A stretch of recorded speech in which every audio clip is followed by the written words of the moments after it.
I wanted to make another Trader Vic's cocktail specifically because of the glassware that the drink comes in. Aloha folks, welcome back to Spike's Breezeway Cocktail Hour. It's great to see you again. I went to the page that has all the glassware and I found the tiki stem champagne glass that I have, which is just about my prized possession in the tiki world. This book lists the cocktails that Trader Vic would have served in that glass right here. So I'm going along and I'm like, okay, gimlet, not really a tiki drink. Banana daiquiri, don't really like bananas. Do I? I don't know. I don't even know if I do. Waikiki sounded interesting. Didn't sound as good as what I landed on. Chinese itch. Eisenhower, I think also is not a tiki drink. King George V is not tiki, I don't think. Havana Gold was interesting. Pink Lady, Tahitian Gold, but what really piqued my curiosity was the La Florida Daiquiri. I mentioned that the other day online and my buddy was like, you are pronouncing that wrong. He said it's La Floridita Daiquiri. I was like, I took Spanish in high school. Pretty sure, maybe I read it wrong. Pretty sure that I had it right. And he's like, no, the name of the bar is La Floridita in Havana, Cuba. The name of the daiquiri, of course, is La Floridita. And I was like, man, how did I get this so wrong? So I went back to my book, 1972 Trader Vic's Bartending Guide, and I was right. La Florida Daiquiri. After doing some digging, I realized that Trader Vic had been there in the early 50s, like 52-ish. Back then it was called La Florida. So, my buddy was right, I'm right, and of course Vic is right because he was there. So, I thought this was gonna be another quick recipe because it's really 4 ingredients. Daiquiris are just rum, lime, and sugar. La Floridita, or La Florida Daiquiri, has the addition of Maraschino liqueur. I'm interested to try this because I've never tried that version of a daiquiri. But you know what, before we get into this, there's a bit of history that we probably need to cover.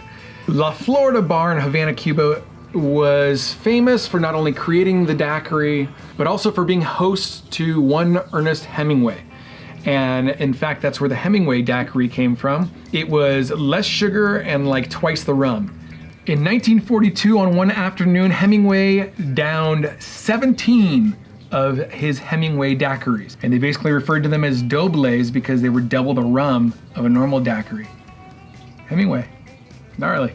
Since 2003, there was a bronze statue of Hemingway in the corner in the seat that he used to sit in, and every single day they will place a full daiquiri in front of the statue with a straw pointed at him in remembrance of that legendary man. Trader Vic himself was so enamored by the daiquiris from La Floridita that he decided that he was going to figure out how to make them and add them to his own menu.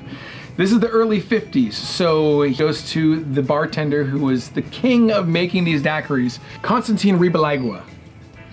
I don't know if I'm saying that right. This guy was said to have been the best bartender in all of Cuba. So Trader Vic is watching him make the cocktail, right? And he says that he picks out each lime carefully, hand squeezes it, adds all the other stuff, and just incredible. Constantine gives him the recipe, Vic brings it home to his bar, makes the cocktail, and it just doesn't taste the same.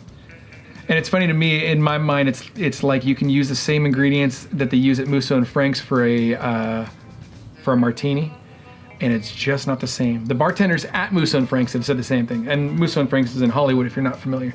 The oldest bar in Hollywood. Even the bartenders that have been there for years and years and years say that they make them the exact same way at their own homes and they just don't taste the same. So Victor Bergeron was like, what the hell am I doing differently?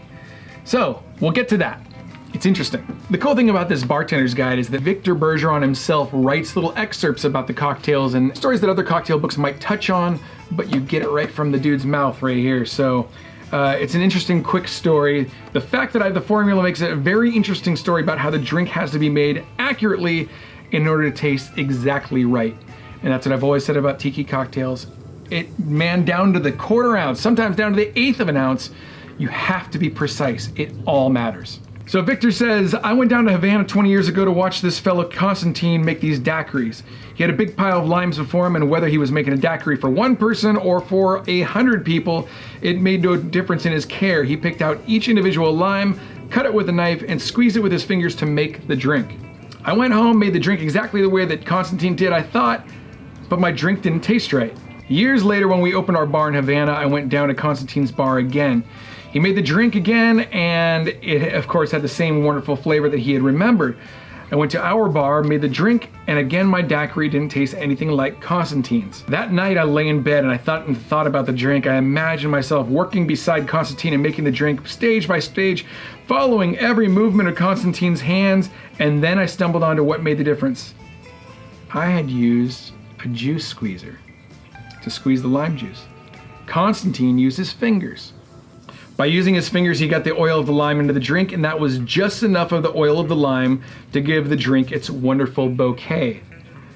I went down to my bar the next day, made La Florida Daiquiri, and it turned out to be exactly like Constantine's. So this points out to you amateur bartenders, I'm not saying that, I am reading this. If you have a formula to follow, for God's sakes, follow it. I added the for God's sakes, but seriously, for God's sakes, follow it. If you don't follow it, you are simply not going to make the drink right. And I've said that about every cocktail. People go, well, this is my version of this. Okay, yeah, you can do that, but then it's not a Navy grog, or it's not a 3 dots and a dash. You're doing a different thing. So with that, let's make the 1950s version of La Floridita's and Constantine's La Florida Daiquiri. This is Trader Vic's version, but it's precise from Cuba. For this cocktail, we will be using Maraschino liqueur, pure cane sugar, lime, and we will be using a light Puerto Rican rum. This is actually the oldest Puerto Rican rum still in production from 1880 originally, Ron del Barrarito. Okay, so this is an interesting one. Let's start with squeezing the lime. And as per Vic and as per Constantine, we will be hand squeezing these. I've always hated it when they say juice of 1 lime because usually a lime's about an ounce of juice, but it really all depends on the lime. It depends on if it's ripe or if it's dried out. But Trader Vic says that about his Mai Tai too, juice of 1 lime. So we just take, it means about an ounce of lime juice. Okay, that's just about 1/8 of an ounce more than an ounce of lime juice. And I have an idea. We're gonna compare it. Hand squeezed, squeezer squeezed. I'm gonna try and get them proportionate because I don't think it'll be a fair test. Okay, that's about the same there. And the good news is I get 2 daiquiris tonight. Yay me. The next ingredient is 1 teaspoon of sugar. So we will be using this bar spoon here that I have.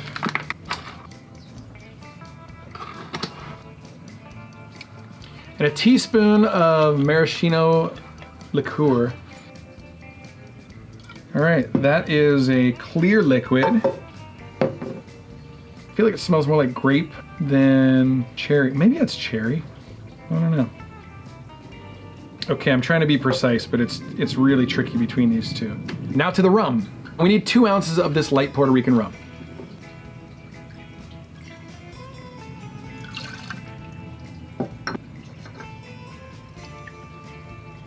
And that is the end of the oldest rum in Puerto Rico. Well, not this bottle. Damn, gotta buy another bottle of that, I guess. All right, now the ice situation is another interesting thing. Trader Vic says that we're gonna mix it with a Hamilton Beach mixer, but it's shaved ice. So we need to shave some ice. Let me teach you a trick that somebody told me recently. If you go on Amazon, there are these like snow cone shaver things. It's got palm trees on the side, and it's called the snowflake. So what you do is you load the ice on the top, comes out in the bottom after you crank it. So let's do that. This thing works really unbelievable though. Okay. So you just put the lid on, give it a little bit of a half turn, put your hand on top. This thing is a great way to make ice cones for Navy grogs too. You shave the ice, you pack the cone, perfect ice cones every time. So the ice comes out of the bottom here. A couple of things, if you're making the ice yourself, be sure to use purified water because that flavor will go into your daiquiri. So always be sure to use clean, delicious tasting ice. Now, Trader Vic says half a scoop of ice. You know, it's so tough to say how big his scoop was, so I would imagine if it's commercial application, he probably had a big scoop. So I'm gonna try this. Okay, and about the same amount for the other guy here. And then atypical of a Trader Vic cocktail, we're gonna use the Hamilton Beach mixer to mix it because it wasn't his own invention. It's probably why they were using this. Just enough to froth it up. Usually you want to keep it to about 5 seconds. So this is the Tiki Coupe that you can get on, well, on Amazon from a company called Libby, and Libby used to make all the vintage stuff too. So we are going to pour the machine squeezed one into this guy and the hand squeezed one into our hero here. And then real quickly, my favorite garnish for a daiquiri is just a single slice of lime. And you just cut a little notch in it. And that'll sit right on the rim there. So from the photos that I've seen of the original La Florida Daiquiri or La Floridita Daiquiri, they've kind of been more slushy in the coupe. So maybe you're supposed to use more ice, but if you use more ice, then the proportions don't really work for this size of a coupe. I don't know, it's one of those mysteries. And so from Trader Vic's in the 1950s, by way of Constantine and La Floridita in Havana, Cuba, La Florida Daiquiri.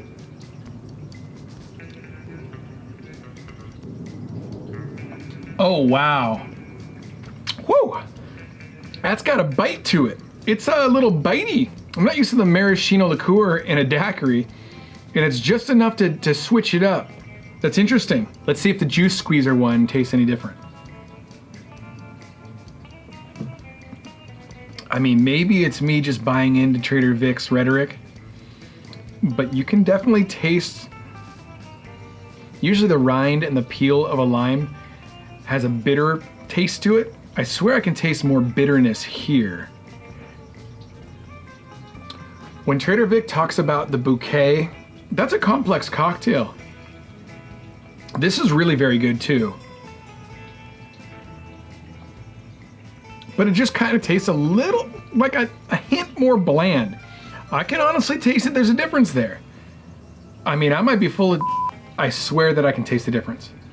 But just like drinking out of Trader Vic's Lady Glass a couple of episodes ago, drinking out of Trader Vic's Tiki Stem Champagne is just a treat. I can't even imagine them having a whole supply of these things in the restaurant. They must have been stolen and broken like you wouldn't believe. It feels so fragile. Can you even believe this thing? Well, that is an incredible cocktail. There's a lot of lime in there. And if you drink a lot of tiki drinks, sometimes you'll get like that heartburn kind of thing from the citrus. I don't get that very often, but there's a ton of lime in that. And I'm getting a little bit of that right now. I want to tell you that coming up next week, we have a special guest, my dear, dear friend, Miss Sarah Palmer, Pinup Palmer on Instagram, will be joining us at Spike's Breezeway Cocktail Hour. She's absolutely a delight, and I can't even wait for you to see that episode. So make this thing at home. Let me know what you think about it. Do the test. Do the side-by-side test and tell me if you can taste a difference, because I'm so curious if I'm just in my head about it because of the book and because Trader Vic, you know, but I'm curious if anybody else notices a difference, because, you know, I really should have done these in both the same glasses and really measured out the proportions perfectly and been more scientific about it, but I think it was an interesting little test. So with that, folks, please be sure to comment, like, and subscribe. We really do appreciate any kind of help you can give us in sharing these videos and getting the word out. I hope you enjoyed this episode. All right, well, whatever. I'm gonna drink this thing.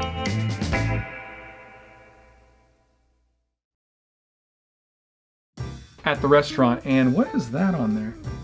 Ew. La Floridita Daiquiri has the addition of maraschino syrup. Syrup? That is out of control. That is unbelievable. So many daiquiris. It's so many daiquiris. Trader Vic was so... Trader Vic himself was so enamored by the daiquiris from La Floridita.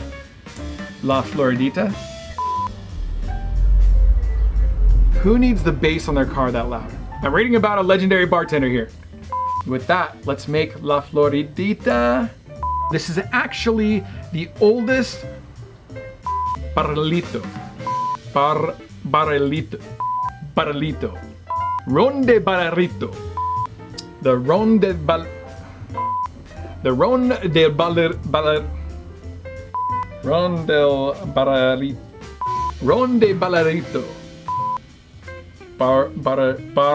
Barrilito. Ron de Barrilito. So you shave the ice.